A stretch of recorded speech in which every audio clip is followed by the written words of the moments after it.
안녕하십니까, 레필입니다. 6월 16일이고요. 진단키트 보도록 하겠습니다. 시젠 같은 경우는 0.9% 상승해서 32,000원을 유지를 했고요. SC바이오센서는 1.5% 하락, 랩지도믹스 2.6%, 그다음에 수젠텍은 5%, 휴마시스 2.3%, 셀리드 4%, 엑세스바이오도 4% 가까이 하락하면서 오늘 대부분의 종목들이 하락을 했습니다. 전체 증시는 좀 반등을 크게 했는데요. 오늘 코로나 관련된 종목들은 좀 하락을 하는 모습이었습니다. 백신 종목이라든지 치료제 관련 종목들도 같이 좀 하락을 하면서 전체적으로 조정을 받았습니다. 시젠 같은 경우는 장중에 하락을 했다가 중반 이후에 좀 상승을 하면서 반등을 하면서 진행이 되었고요. 계속해서 21선 지켜주면서 수렴 구간을 형성하고 있습니다.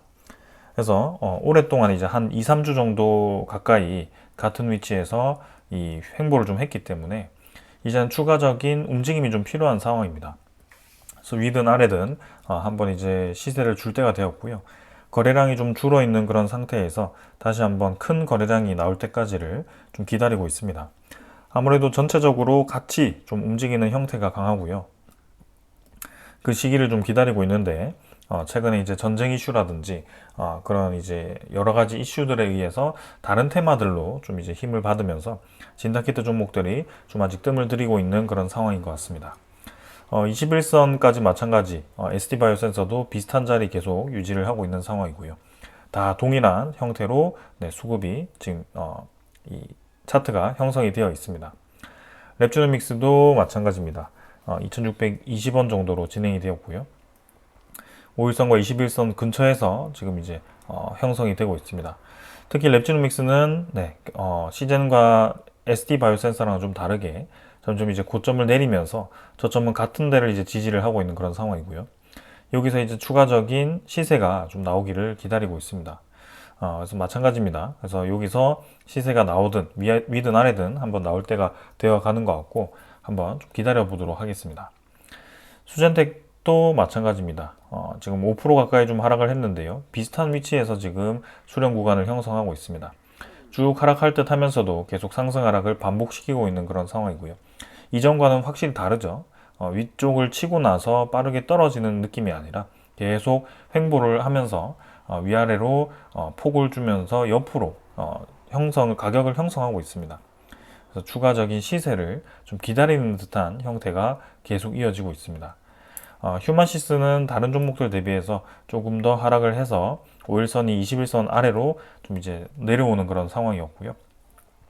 마찬가지 비슷한 위치를 만들고 있습니다. 그래서 일단 상승분을 다 반납하는 그런 형태로 좀 떨어지긴 했지만 마찬가지 전체적인 추세 반등은 이어지고 있는 상황이고 61선까지 하락했지만 반등이 충분히 나올 수 있는 그런 상황입니다. 셀리드도 마찬가지 계속해서 과열 종목에 위치를 하면서 큰 힘을 못 쓰고 있는데요. 조금 하락을 시켰지만 여전히 이제 시세에 대한 추가적인 위치가 추가적인 상승이 가능한 위치다라고 생각이 됩니다. 아무래도 같이 움직일 거기 때문에 계속 지켜보고 있는 상황입니다. 엑세스바이오도 휴마시스와 좀 유사한 상황이고요. 그래서 이 움직임들이 어떻게 이어질지는 계속 한번 살펴봐야 될 것 같습니다. 지금 이제 장이 끝나고 나서 새로운 이제 이슈가 하나 나왔습니다. 전체적인 코로나 이슈는 아니었지만 신풍제약의 이슈가 좀 나왔고요. 치료제가 피라맥스라는 치료제가 유럽에서 이제 특허가 등록이 되면서 그 관련된 이제 힘을 좀 받았습니다. 그래서 한 10% 가까이 반등을 좀 했고요. 내일도 그 이슈로 인해서 관련된 이제 진단키트 혹은 바이오 치료제 이런 종목들이 같이 힘을 좀 받았으면 하는 바람입니다. 그러면 이제 계속해서 이 이슈가 이어지는지를 좀 살펴봐야 되고요. 그 이슈를 또 한번 좀 이렇게 정리를 해 왔습니다. 인도 소식입니다. 인도는 계속해서 코로나 확진자 수가 늘어나고 있습니다. 그러나 최근 들어서 액티브 환자 수가 크게 급격하게 늘어나지 않는 상황인데요. 일단 치료 환자 수도 많이 늘어나고 있긴 하지만 집계되는 이 신규 확진자 수가 계속해서 과속해서 붙는 게 아니라 일정하게 좀 유지되는 듯한 모습이 들고 있습니다. 일단 총 확진자 수는 2만 명 가까이가 되면서 확실히 이제 인도도 코로나가 계속 유행을 하고 있다라는 지표로 활용이 되고 있는데요. 어제 발표된 숫자에서는 오히려 이제 전체 이 코로나 활성된 숫자가 119명이 줄면서 인도의 확진자 수가 좀 전체적으로는 감소하는 방향으로 진행이 되었습니다. 아무래도 휴일에 병원이 열지 않기 때문에 그런 효과도 좀 있었을 것 같고요. 그리고 특별한 이제 이러한 몇 도시들이 집계가 되지 않으면서 그런 이 이슈도 좀 있었던 것 같습니다. 그래서 내일 정도의 상황을 좀 더 봐야 될 것 같고요. 오스트레일리아도 마찬가지입니다. 호주도 네, 오늘 447명이 늘었는데요. 토요일, 일요일 휴일 때문에 지금 전체적인 환자 수가 신규 확진자 수가 적어 보입니다. 그러나 일주일 평균치는 여전히 1000명 정도로 매일 1000명씩 늘어난다라고 보시면 될 것 같고요. 호주와 인도도 꾸준히 확진자 수가 늘어나고 있는 것은 보여집니다. 인도 같은 경우는 특히 이제 신규 확진자 수가 저렇게 많이 늘어나지 않는 이유에 대해서 코로나가 확산세가 느리다라고 평가를 하기도 하지만 또 한편으로는 코로나에 대한 검사 횟수가 좀 줄어들었다라는 평가도 있습니다. 실제로 많은 사람들이 코로나가 걸렸는데도 불구하고 검사하지 않고 넘어가는 경우가 있다라고 좀 하는데요. 일단은 그 부분은 계속해서 지켜보도록 하겠습니다.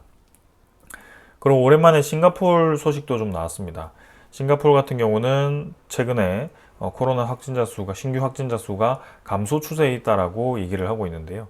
4월 말에는 지금 이제 26,400명까지 나왔던 이 확진자 수가 지금 이번 주에 들어가지고 15,000명 가까이로 줄었다고 발표가 되었습니다. 15,300명이죠. 그래서 최근 트렌드이기 때문에 그래도 이제 4월 말에서 지금까지 한 달 정도가 지났는데도 한 달 이상 지났죠. 그럼에도 15,300명씩 걸린다는 것은 아직까지는 코로나에 대한 이 환자 수가 많이 나온다라고 볼 수는 있는데요. 그래도 이제 피크를 찍고 점점 이제 환자 수가 줄어드는 방향으로 진행되는 것은 사실인 것 같습니다. 태국도 마찬가지입니다. 저번 주에 이제 확진자 수를 집계했을 때 7만 6천 명이 나왔다라고 합니다. 요거는 이제 지지난주죠. 11만 명 가까이 나왔던 확진자 수 대비해서는 4만 명 정도가 지금 줄어든 상황이고요. 그 전주가 이제 6만 명 가까이 나왔었습니다. 그래서 그 3주 전 정도보다는 늘긴 했지만 확실히 전주에 피크를 찍고 지금 좀 떨어진 상황이고 환자 수가 더 이상 이 증가율이 더 늘어나지 않은 상황이 과연 이제 태국도 피크를 찍고 저 싱가포르처럼 환자 수가 점점 감소하는 방향으로 가는지 좀 지켜보도록 하겠습니다.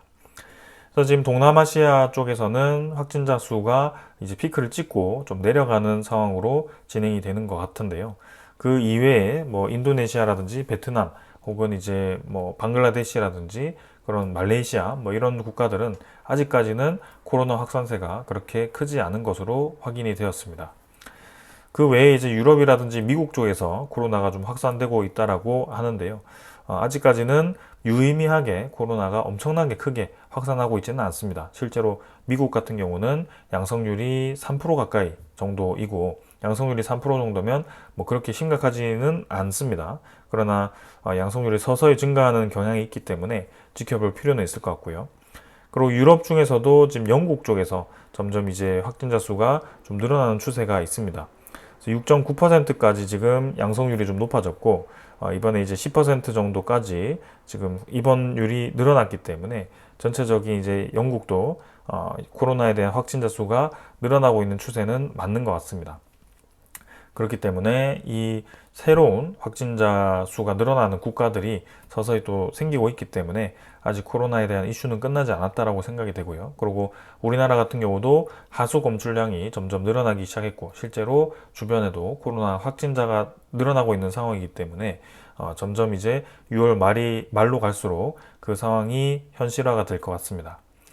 자, 그래서 뭐 이 이슈가 한 번 더 있을 것으로 예상이 되고 그 이슈까지 계속해서 저렇게 지루하게 주가를 이끌어 갈지 아니면 조금 시세를 주면서 서서히 밀어 올릴지는 알 수는 없겠습니다. 나 이제 다시 한번 이슈가 되었을 때는 이전에 1차 파동처럼 좀 큰 파동이 한번 나오고 나서 이슈가 끝날 가능성이 커 보이고요. 일단 진단키트 같은 경우는 대부분의 종목들이 적자를 가지고 있습니다. 근데 이제 적자를 가지고 있지만 꽤나 이제 코로나 때 현금을 많이 확보했던 이 기업들이기 때문에 그래서 재무적인 위험은 크게 없는 종목들로 좀 확인을 하고 있고요. 그리고 이제 코로나 이후에 새로운 니파 바이러스라든지 또 다른 이제 제2의 팬데믹을 가져올 수 있는 바이러스들이 있기 때문에 특히 이제 그런 분자 진단 관련된 우량 기업들은 조금 이 주목을 해볼 만합니다. 장기적으로. 그래서 새로운 이 이슈가 나오는 것을 노리고 장기적인 접근을 할 수도 있다라는 말씀을 좀 드리는 거고요. 여기는 없지만 지금 최근에 오상 헬스케어도 좀 이제 주목을 많이 받고 있더라고요. 그래서 그런 종목들이 서서 이제 실적 개선이 되면서 좀 이 좋은 방향으로 나아가는 듯합니다. 지금 이제 그 아래 랩지노믹스, 수젠텍, 휴마시스 이런 종목들은 2분기에 실적이 이제 뭐 개선이 될지 좀 더 봐야 되는 상황이고요.